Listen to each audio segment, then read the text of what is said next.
Салам достор. Өзүңөр көргөндөй биз азыр уже Гавайидебиз. Азыр биз болсо хайкингге бара жатабыз. Бүгүнкү видео журналист-блогер Айдана Топчубаева жана анын жолдошу менен болмокчу. Бермет экөөбүз Чикагога барганда Айдана менен Аманга жолугуп, ошо тою жөнүндө маек курганбыз. Менин YouTube каналымдагы башка видеолордун форматынан айырмаланып, IT жөнүндө эмес, Кыргызстандагы чакан той жөнүндө болмокчу. Айдана менен Амандын буга подходу, көз карашы, ошо той жөнүндө, үй бүлө жөнүндө, баалуулуктары аябай жаккан үчүн ошол жөнүндө силерге да бөлүшкүм келди.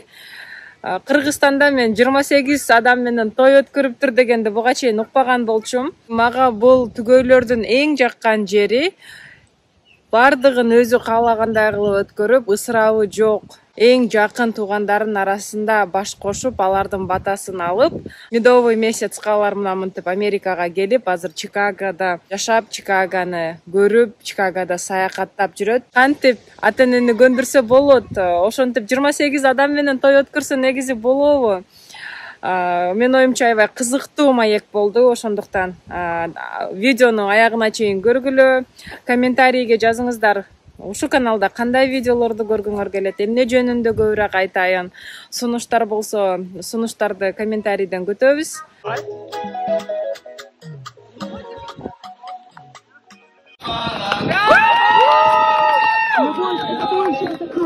Дарованное человеку.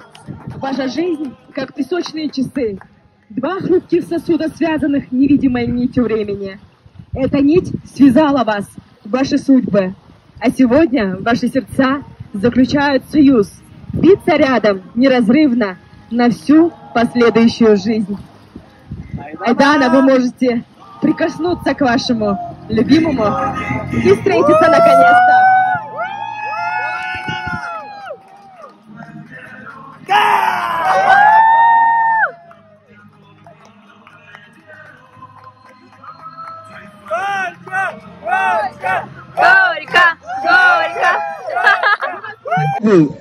Senin meni туура берген беззвучный күлкүң. Сүйүү бул мелодрама чына бүткөндөн кийин. Невеста бросает букет. Айдана орто ойлордон мен бекет болот.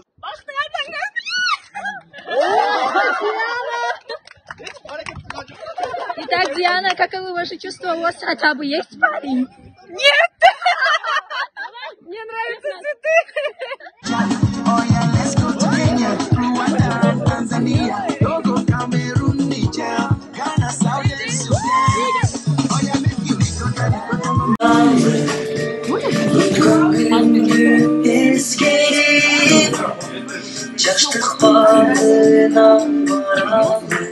Силердин тоюңардын идеясы кайсыл жактан чыкты да? Эмне үчүн ушинтип 27 эле адам чакырып той кылдыңар, эмнеге кредит албадыңар, эле аябай ресторанда 500 адамга той бербедиңер? Сен айтасың? Негизи мен кичинекей кезимден эле өзү тойлорду жаман көрөм да. Тойлорго барбаганга аракет кылам. Апам тойго барганда да желательно барбай эле коюңуз деп айтам. Кичинекей кезимден барганда акча алып барбаңыз дейм, себеби кийин мен ал адамдарды тойго чакырбайм. Анан кийин кайра акчамды артка алам деп жөнүнө барбаңыз. Барып акча берсеңиз от души бериңиз деп ошентип кичинекейимден айтчумун. Той дегенди биз ар ким ар кандай кабыл алат экен да, менин оюмча. Мисалы, биздин улуумун, өзгөчө ата-энелерибиз, андан дагы улуумундар, алар тойду мындай өзүнүкү деп эсептейт. Алар мына биз уулубузду, кызыбызды бойжеткердик, эми элге той берип алардын батасын алабыз депчи. А жаштар болсо той биздики деп эсептейт. Анткени биз үйлөнүп атабыз, биз баш кошуп атабыз, демек коноктор бизге көңүл буруш керек деп. Ошон үчүн ушул жерде эки башка түшүнүк болгон үчүн көбүнө жакпайт да эки муунга, менин оюмча. Тойлордун аябай көп жаман жактарын көрчүм да. Мен өзүмө менин идеализированный бир той бар болчу, ошону кинолордон көргөн американский стилде эң жакын адамдар чакырып, анан кийин главный акцент ошол событиядагы эки күнөөкөрдө болгон ошондой бир тойду көрчүчүмүн. Анан Айдана менен жолуккан, таанышкан күндөн баштап эле той тууралуу сүйлөшкөндө примерно ошол сценарийди айтсам Айданага жаккан. Ошондой кылалы дегенбиз. Ошентип беле. Туристический керек эле.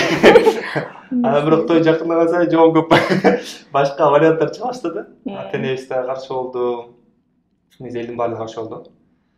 Бирок биз баарын көндүргөнгө аракет кылдык. Айдана өз тарабына обработка кылды, мен өзүм тараптан обработка кылдым. Анан жыйынтыгында бир консенсуска келдик десем болот. Ошол эле убакта баягы кыргыздын салттары дагы унутулбагандай кылып, бирок ысырапкерчилик абдан аз боло турган. Анан баарынын көңүлү кунак боло тургандай бир жакшы компромисске келдик десем болот. Көпчүлүк дагы ошон үчүн мисалы жаштар беркиндей чоң той кылса деле сөзсүз тойго чейин баягы молодежный свадьба кылып атышат азыр, же ЗАГС деп гулянка деп коет. Гулянка учурунда барып башка жактан жаштар достору менен кайра эс алып келет. 2 жолу той болот да. Кайра эле ошол жаштар, ошол компания кайра эле барып кечинде ата-энесинин туугандары менен кайра отурат. Мындай бир эле адамдар убактысын мисалы бир күнү тойго арнайт. Ага чейинки мисалы куда тосмой, анан эшиктер көрмөй, андан кийинки ушундай процесстер дагы көп. Мындай иши кылса тойдун айланасында аябай көп убакыт кетет, аябай көп акча кетет, көп ресурс, энергия кетет да. Анан ошон үчүн дагы эки жакта тең наразычылыктар болушу мүмкүн. Мисалы улумунга жаштардыкы жакпайт, жаштардыкы дегенде алар бирок өзүнүнкүн эле кылышат. Тойдо мисалы биздин азыр классикалык көрүп жүргөн ресторанда той ал ата-эненин тою да.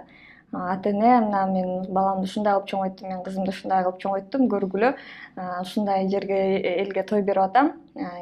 Биз ушундай дасторкон салабыз, биздин туугандарыбыз мондай крутой. Кээ бир адамдар өзүнө жыйынтык чыгарыш үчүн мисалы диплом грамоталарын тизип көрсөтүп анан жыйынтык чыгарат го. Бизде ушул тойдон ушинтип туугандарым бул кыздын бала тарабы бул экен, ата тарабы бул экен, тагы тарабы бул экен деп айттырышат да. Анан ошон үчүн дагы түшүнбөстүктөр болот. Анан ошон үчүн мындай биз тойду жаман же мындай кылыш керек, бул туура деп айта албайбыз. Анткени ар бир муунга өзүнүн туура деп эсептеген, өзүнө жаккан нерсеси бар. Биздин учурда кандай болду? Мисалы балким биздин учурда деле ата-энебиз жок, мен өзүм той кылам, силер аралашпагыла, бул менин тоюм десе, балким биз деле айла жок көнмөкпүз, ата-энебиз кылмак. Бирок ата-энебиз биз экөөбүз тең, мен үйдүн улуусумун, Аман үйдө жалгыз, өзүбүз чечим чыгаргандыктан биз мындай кылабыз деп ата-энебиз бизге макул болуп көндү да.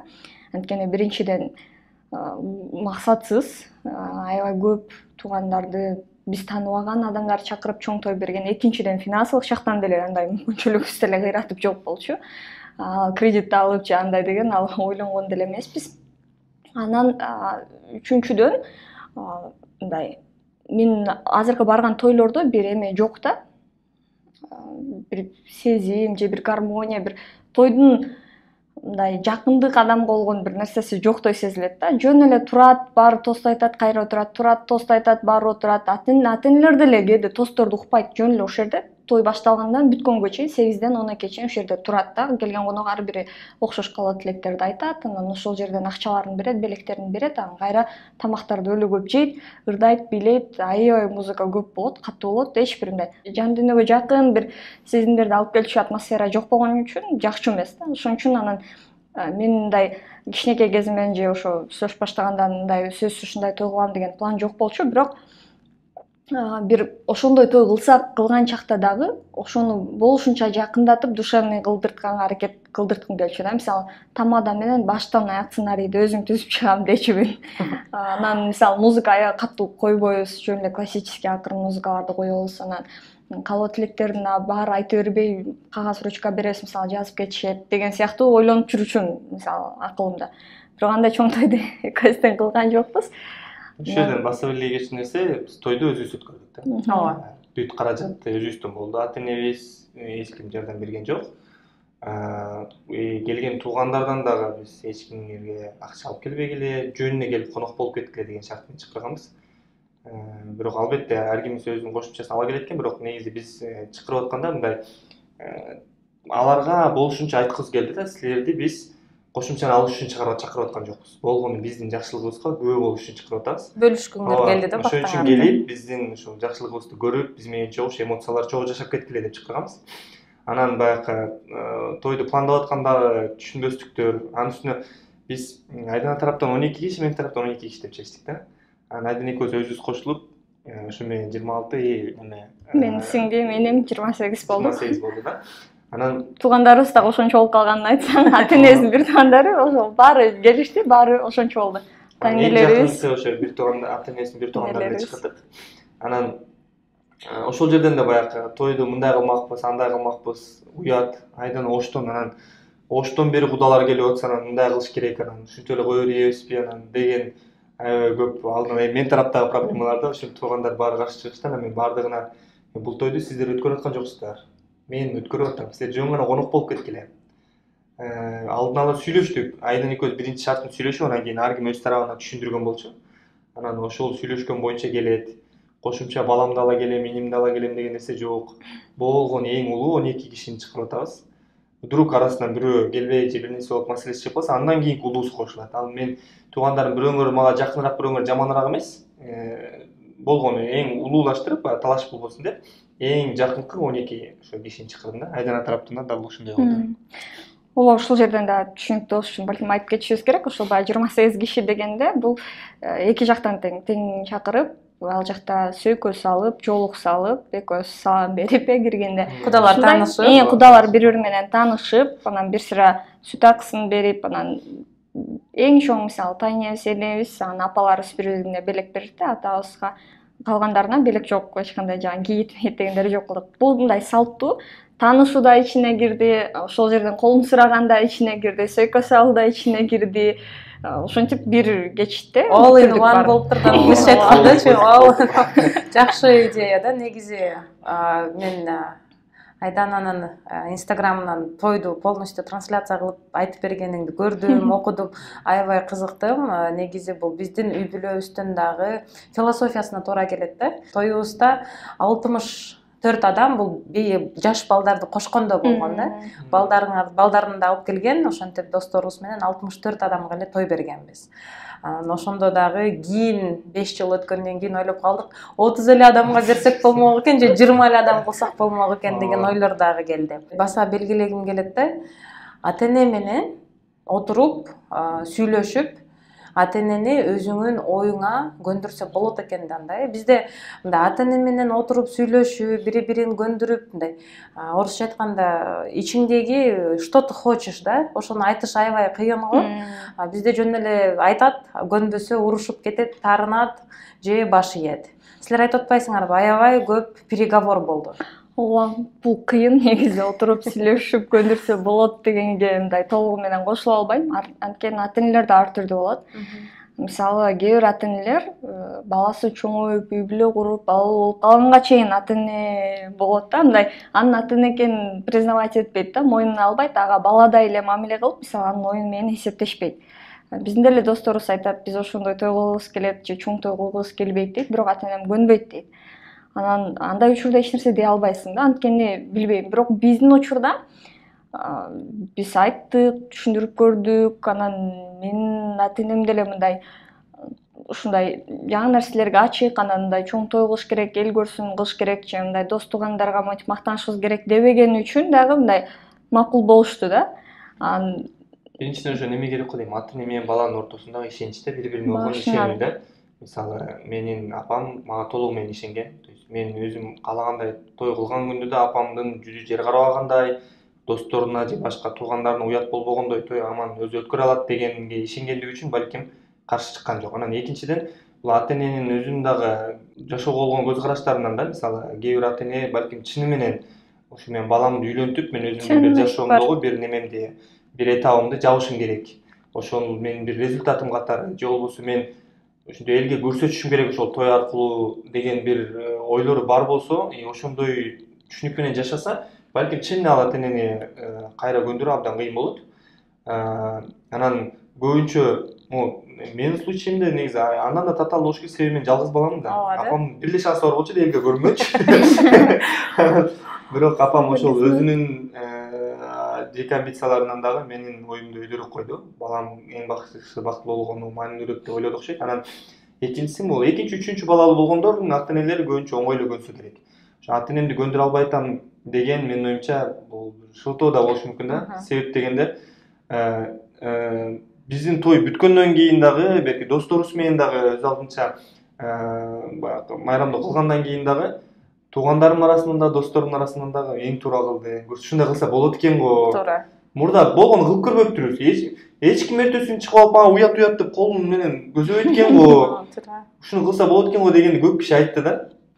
Негедир биздики азыр мындай кылбай койсок, эртең жылкы сойбой койсок, элдер уят дейт деп ойлоно беришет да. Бирок аны биз билбейбиз да, балким ата-энелерибиз, туугандарыбыз азыр дагы деле ичинен чоңтой берсек болмок, ойносок болмок же алар Америкага барып келгенден чоңтой беришет деп жүргөн болушу мүмкүн да. Мисалы алар үчүн биз жооп бере албайбыз. Анан ар бир үй бүлөгө жараша болот да менимче. Ар бир үй бүлөдөгү ата-эне менен баланын ортосундагы мамилеге, экөөнүн ортосунда мындай кандай байланыш бар. Мисалы мен дагы ата-энеме өзүм оюмду айта алам. Ата-энем дагы мен мурунтан эле оюмду сыйлайчу, угат. Мен ата-энемдин оюн угам, сыйлайм дегендей мындай ошондой да. Кээ бирде балдар кичинекей боюнча, бала боюнча калып калат. Сепарация болбогондуктан проблемасы болгондой. Балким ата-эне менен ошо баланын ортосундагы туура убагындагы сепарация болбогон үчүн биринин жашоону бири кийлигишип, ушундай көйгөйлөр жаралабы дейм да. Ооба. Туура айтасыз, негизи аябай чоң көйгөй. Бизде мындай айтканда эле мисалы келин кайнына маселеси да эмнеден чыгат? Ошол эле ал кайнене мисалы келинди бир өзүнүн баласындай же мени угуш керек болгон бир адамдай мамиле жасашы мүмкүн да. Баласына дагы ошондой мамиле жасайт да.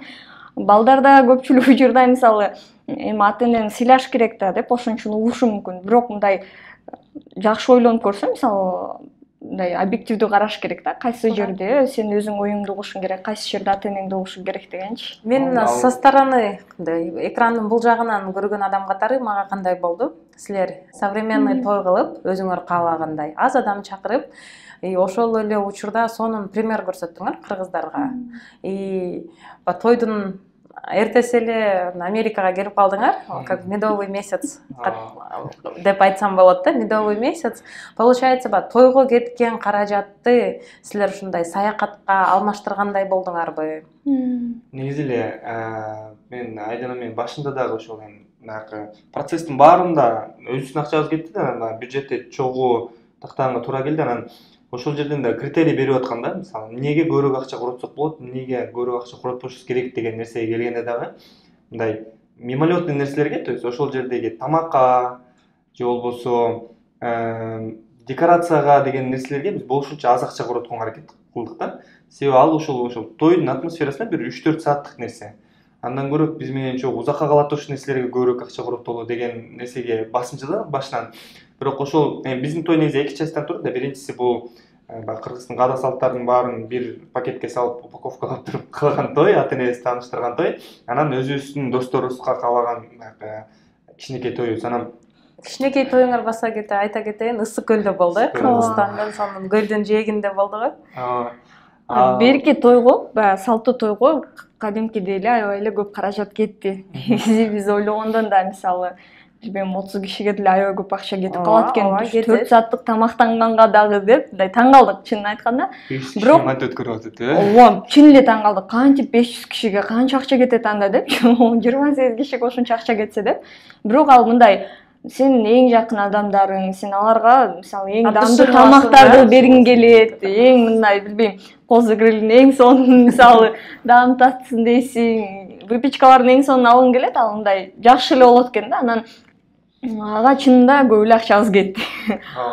Бирок берки көлдөгү молодежный өзүбүз кылган тойго $100 жетпеген акча кетти. Элестетиңиз. Бирок эмоциясы кандай калды? Ооба. Ал себеби биз башынан пландагандай, мисалы досторубуз, биздин жакында досторубуз. Биз алардын ар бирине акча төлөп алып барганга бизде мүмкүнчүлүк да жок болчу. Мүмкүнчүлүк болсо деле балким кылбай болчубуз, билбейм. Бирок мисалы досторубуз деле барып көлгө барып эс алат же башка походко чыгат. Кел ошол экөөнү бириктиребиз мисалы. Силер эс алгандай кылып болушунча ошондой программа кылып түзөбүз, сону кылып, бирок биздин свадьбабыз болот. Тойго барып келүү эмес, алар дагы эс алып келгендей бир нерсе кылалы дегенбиз да. Анан бул программаны түзүп атканда дагы аябай көп варианттар болчу негизи. Кайсы жерде өткөрөбүз, локация тандаган, бирок Ысык көлдү абдан туура тандап турбуз. Биринчиси, себеби аябай символичный момент болду. Экөөбүз баягы суунун жээгинде туруп келишип алдык дегендей. Анан экинчи маселе, биз негизи ал жака деле баягы эң жакын биз көргүбүз келген жакын адамдарды чакырдык. Алардын саны башында көбүрөөк болчу да. Бирок арасынан 14 эле киши макул болду. Экөөбүз кошулуп 16 киши болдук да. Анан бул ошо локациянын өзү да кандайдыр бир фильтр болду да биз үчүнчү. Биз дагы да биз үчүн эң жакын адамдар кимдер экенин, жакшылап билип алдык. Биз каяка барбасак биздин аркабыздан бара турган адамдар ким экенин. Анан ал жердеги айта кеткенибиз ушу эмоциялар эң маанилүү да. Айдан экөөбүздүн бири бирибизге жазган катыбыз бар болчу ошол той маалында. Мисалы мен ошого аябай көп көңүл бургам да. Себеби точно биздикинде сценарий менен, точно биз тандаган локацияда даже ошондой адамдар менен чогулуп той өткөрүш мүмкүн, бирок ошол жердеги айтылган сөздөр, ошол эмоциялар алар кайталанбайт да. Мисалы кыз жигиттин бийине да экөөбүз даярданган эмеспиз. Ошол жерден эле бийлейли. Болгон эмоцияларыбыз менен кандай бийлегибиз келсе импровизация кылып. Анан көйнөк да калган эмеспиз. Айдана өзүнүн выпускнойунда көйнөк кийген. Мен болсо мен деле почти выпускнойунда бирок үстүмө көйнөк алгам. Баттай калтырып выпускнойунда. Баттай калтырып. Эмесе киймексиң эле. Болбосо ошол эле костюм киймек. Анан алып баруучуларыбыз да биз аябай жакшы көргөн, сыйлаган эжелерибиз, байке экөөнү алып барып бериңиз деп сүйлөшүп, ал экөө аябай жоопкерчиликтүү болуп даярданып, сонун кылып сценарий түзүштүр. Аркаларды аман өзү жасады. Жыгачтардын баарын жасап. Гүлдөрдү болсо ошол буга чейин той өткөргөндөрдүкүн көрүп калганбыз, ошолордукун алып турдук. Карызга алып. Анан палатка, спальный мешокторду алдык. Кимдерде өзүндө бар болсо ошол өздөрүнкүн алдык. 2-3 эле арендага алды окшойт. Ижарага калган баары эле өзүнүнкүн же досторункун таптı. Азыр Кыргызстанда деле мисалы ошо жөө жүрүш походдор көбөйүп калган да. Анан көбүндө эле бар ал нерсе. Ошол менен болду.